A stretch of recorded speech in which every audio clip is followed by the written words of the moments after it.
The three mindsets. So, to become a super communicator, all we need to do is listen closely to what's said and unsaid, ask the right questions, recognize and match others' moods, and make our own feelings easy for others to perceive. Simple, right? Well, of course not. Each of those tasks is difficult on its own. Together, they can seem impossible. To understand how communicators do what they do, it's useful to explore what happens inside our brains when we are in a conversation. Researchers have studied how our minds function during different sort of discussions and have found that various neural networks and brain structures become active during different types of dialogues. Simplifying greatly, there are three kinds of conversation that dominate most discussions. The three conversation. What's this really about? How do we feel? Who are we?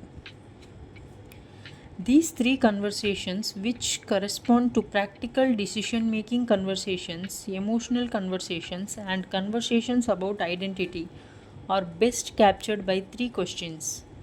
What's this really about? How do we feel? And who are we? Each of these conversations, as we will see, draws on a different type of mindset and mental processing. When we have a conversation about, say, a choice, what's this really about? Conversation, we are activating different part of our brain from when we discuss our feelings. The how do we feel discussion, if our mind doesn't align with the brain of our conversational partner, we will all feel like we didn't fully understand one another. The first mindset, the decision making mindset, is associated with the what's this really about conversation, and it's active whenever we are thinking about practical matters such as making choices or analyzing plans. When someone says, what are we going to do about Sam's grades? Our brain's frontal control network, the command center for our thoughts and actions, becomes active.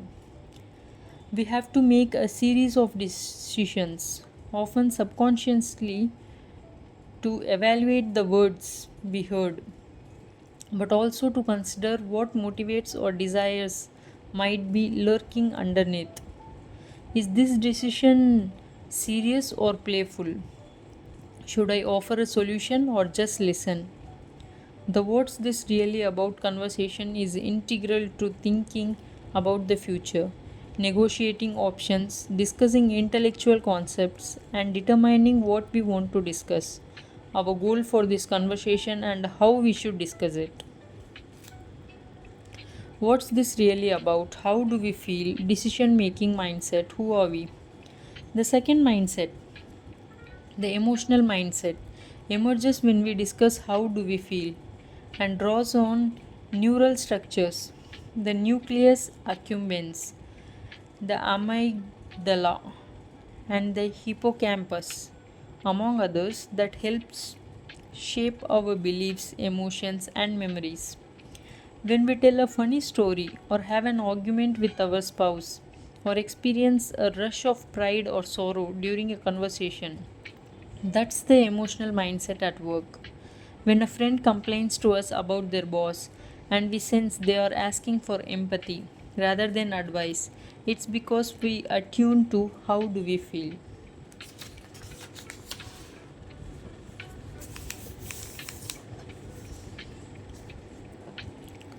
What's this really about? How do we feel? Decision making mindset, emotional mindset. Who are we? The third conversational mindset, the social mindset, emerges when we discuss our relationship, how we are seen by others and see ourselves, and our social identity. These are who are we discussions. When we, for instance, gossip about office politics or figure out the people we know in common, or explain how our religion or family background or any other identity influences us, We are using our brain's default mode network, which plays a role in how we think about other people, oneself, and the relation of oneself to other people. As the neuroscientist Matthew Lieberman wrote, one 1997 study published in the journal Human Nature found that 70% of our conversations are social in nature. During those dialogues, the social mindset is constantly shaping how we listen and what we say. The three conversation. What's this really about? How do we feel? Decision making mindset, emotional mindset, who are we? Social mindset. Each of these conversation and each mindset is of course deeply intertwined. We often use all three during a single dialogue. The important thing to understand is that these mindset can shift as a conversation unfolds. For example, a discussion might begin when a friend asks for help, thinking through a work problem. What's this really about? And then proceed to admit he is feeling stressed. How do we feel? Before finally discussing on how other people will react when they learn about this issue. Who are we?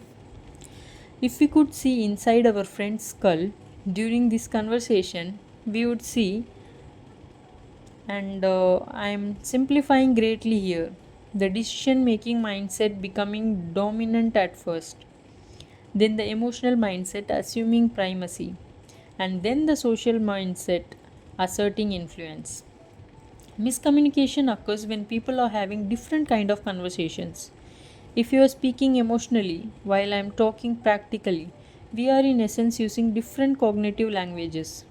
This explains why when you complain about your boss, Jim is driving me crazy, and your spouse responds with a practical suggestion. What if you just invited him to lunch? It's more apt to create conflict than connection. I am not asking you to solve this. I just want some sympathy, empathy. Super communicators know how to evolve synchronization by encouraging people to match how they are communicating. Psychologists who study married couples, for instance, have found that the happiest spouses frequently mirror each other's speaking style. The underlying mechanism that maintains closeness in marriage is symmetry. One prominent researcher, John Gottman, wrote in the Journal of Communication, happy couples communicate agreement not with the speaker's point of view or content, but with the speaker's affect. Happy couples ask each other more questions, repeat what the other person said, make easing jokes, get serious together. The next time you feel yourself edging towards an argument, try asking your partner, do you want to talk about our emotions, or do we need to make a decision together, or is this about something else?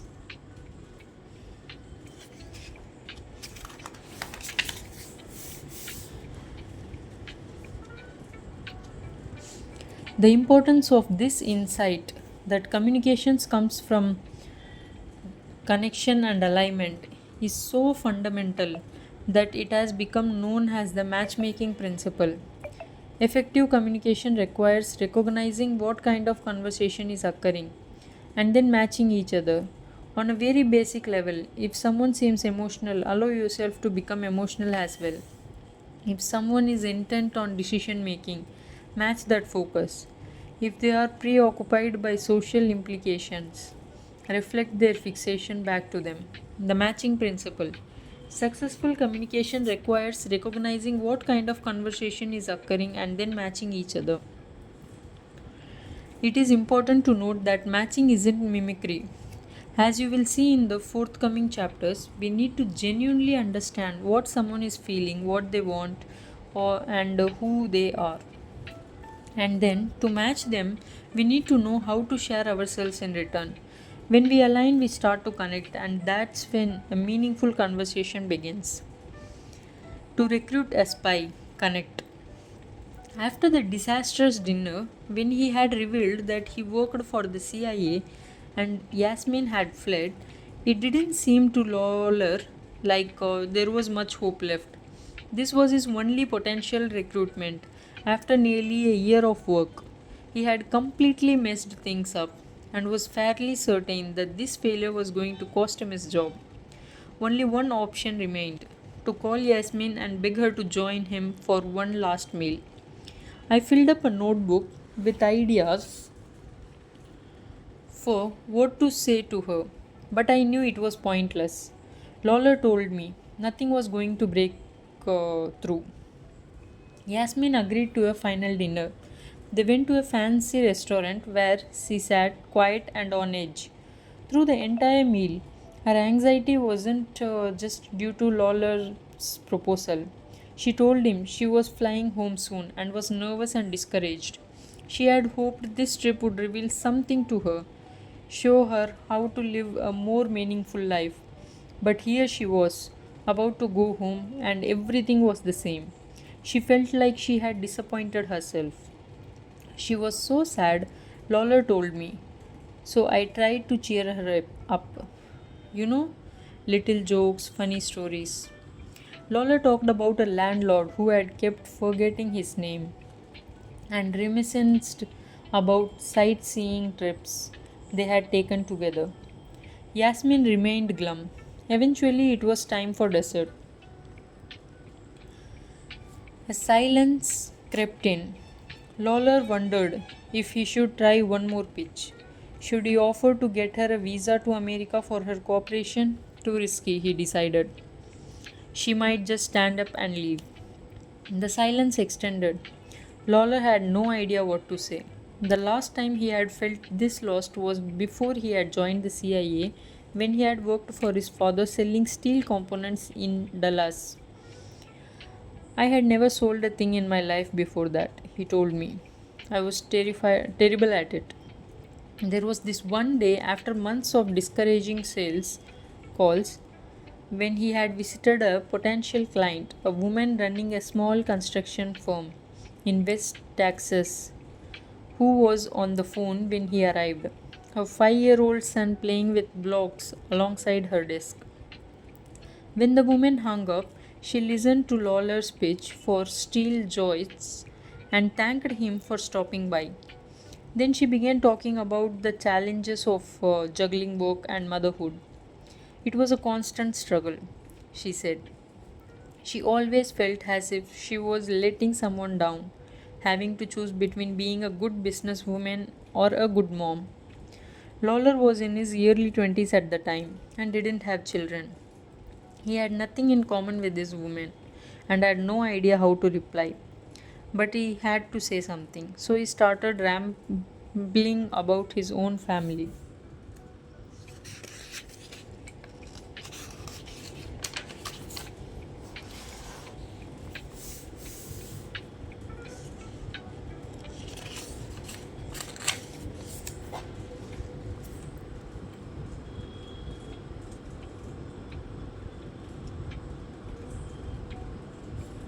Hmm.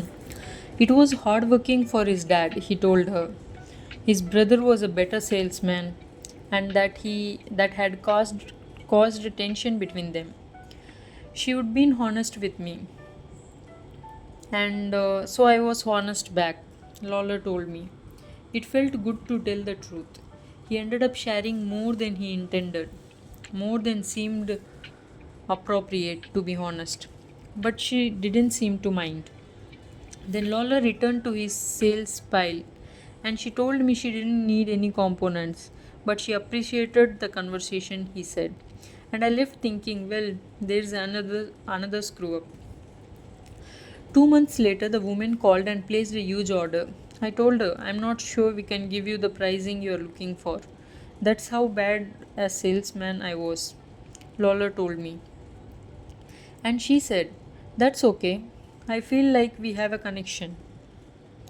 That experience had reshaped Lawler's approach to sales. From then on, whenever he spoke to clients, he listened closely to their moods and concerns and enthusiasms and tried to relate to them to show that he understood at least a little bit what they were feeling. He slowly became a better salesman. Not great, but better. I learned that if you listen for someone's truth and you put your truth next to it, you might reach them. His goal during sales calls became simply to connect. He didn't try to pressure or impress clients, he just tried to find something they shared. It didn't work all the time, he said, but it worked enough. Eating dessert with Yasmin, it occurred to Lawler that he had forgotten this lesson. He had been thinking of recruiting spies as very different from selling steel, but at some level, they were the same basic activity. In both situations, he needed to connect with someone, which meant he had to show them he was hearing what they were trying to say. But he hadn't done that with Yasmin, he realized, not in an honest way. Not like he had with the mother in West Texas. He hadn't proved that he heard Yasmin's anxiety and hopes, hadn't been authentic about himself. He hadn't shared with her the way she had with him. So, once the dishes were cleared, Lawler started talking about how he felt. He told Yasmin he was worried he wasn't cut out for this life. He had worked so hard to get into the CIA, but he found himself lacking. But he found himself lacking something, some kind of confidence that he saw in his peers. He told her about all the time he would clumsily approach foreign officials, how terrified he was. They would report him and he would get deported. He described his embarrassment when a colleague had explained that he was trying to recruit a KGB officer who was simultaneously seeking to recruit him. He told her he was worried he was a failure just for admitting all this to her. But he understood, a little, what she was feeling when she thought about returning home. He had felt the same way in Texas, when he was desperate for a life that mattered. Instead of trying to cheer up Yasmin, he talked about his own frustrations and disappointments, the same way she had. It felt like the most honest thing he could do. I wasn't trying to be manipulative, Lawler told me. She had already refused me, and I knew I wasn't going to change her mind. So I stopped trying. It felt good to stop pretending I had all the answers. Yasmin listened. She told Lawler she understood. The worst part, she said, was that she felt as if she was betraying herself. She wanted to do something, but she felt powerless. She began to cry. I'm sorry, Lawler told her. I didn't mean to make you sad. This was all a mistake, he thought. I should have left her alone. He would have to report this discussion in details to the agency. It would be one final embarrassment to cap off a humiliating year. Then Yasmin gathered herself. I can do this, she whispered. What do you mean? Lawler said. I can help you, she replied. You don't have to, he said. He was caught so off guard that he blurted the first thought in his mind. We don't have to see each other ever again. I promise I will leave you alone. I want to do something important, she said. This matters. I can do it. I know I can. 2 days later, Yasmin underwent polygraph testing and training in secure communication methods at the CIA safe house. You have never seen someone so nervous, Lawler told me. But she stuck with it. She never said,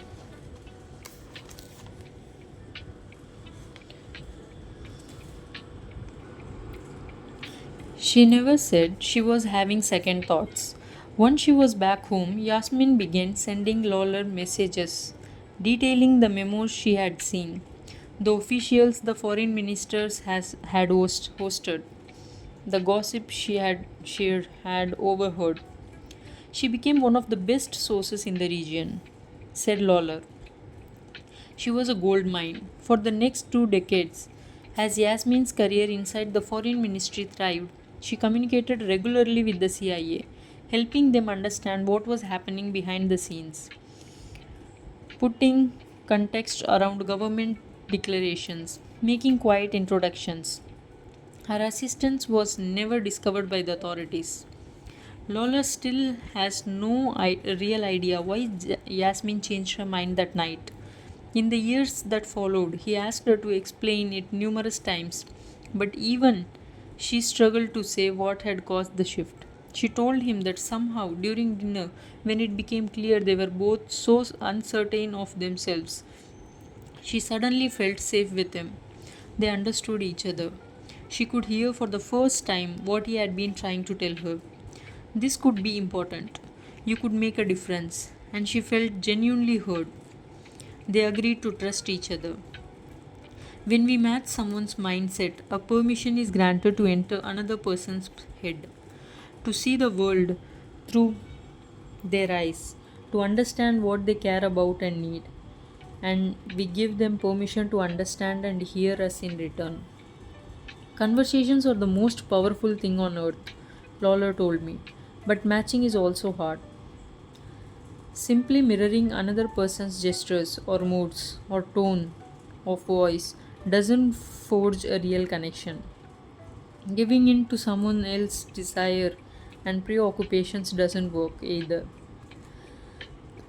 Those aren't real conversations, they are dwelling monologues.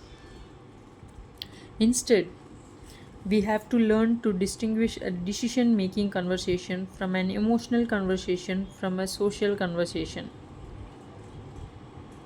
We need to understand what kind of questions and vulnerabilities are powerful and how to make our own feelings more visible and easier to read. We need to prove to others that we are listening closely. When Lawler managed to connect with Yasmin at dinner, it was more luck than anything else. Afterwards, he would spend years trying to repeat that success and failing until he had polished his skills and understood how to make authentic connections. Eventually, Lawler became one of the CIA's most successful recruiters of overseas assets. By the time he retired in 2005, he had convinced dozens of foreign officials to participate in sensitive conversations. Then he began teaching his methods to other case officers. Today, Lawler's techniques are woven into the agency's training materials. As one document on recruiting foreign agents puts it, a case officer creates an ever deeper relationship through the process, from becoming an associate, then a friend in the assessment phases, and then moving to the role of sounding board and confidant. As development moves to recruitment, the agent then can look forward to each meeting as a chance to spend quality time with a comrade he can trust with his life. In other words, CIA recruiters are taught how to synchronize. Once you understand how it works, it's completely learnable. An officer trained by Lawler told me, I have always been an introvert, and so I hadn't thought much about communicating before I started my training. But once someone shows you how a conversation works, how to pay attention to what's going on, you start noticing all these things you missed before. These aren't just skills she uses at work. This officer told me. She uses them with her parents, her boyfriend, the people she sees at the grocery store. She notices when her colleagues use their training in everyday meeting. Nudging each other to align better, listening more closely, speak in ways that make it easier for others to understand. From the outside, it seems like a JD mind trick, but it's just something you learn and then practice and then do, she told me. In other words, it's a set of skills anyone can use. The chapter ahead explains how.